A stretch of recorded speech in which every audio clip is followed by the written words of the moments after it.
Good morning. Si Lolo Kidlat magluluto ng gabi. Yan po. Yan, magluluto ako ng gabi.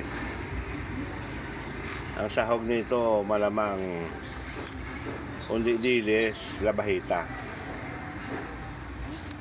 Yan. Laing ito. Hindi kaya baboy, pwede rin. Kasi maganda itong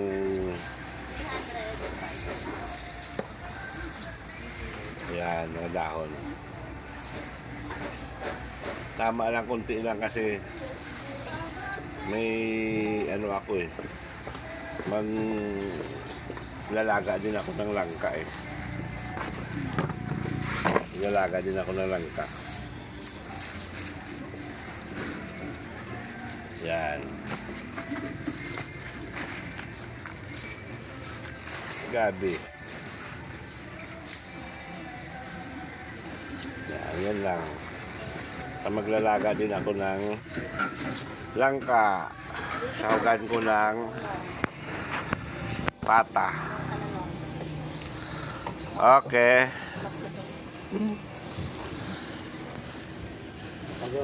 10-4. Buwan na lang, Pasko na naman.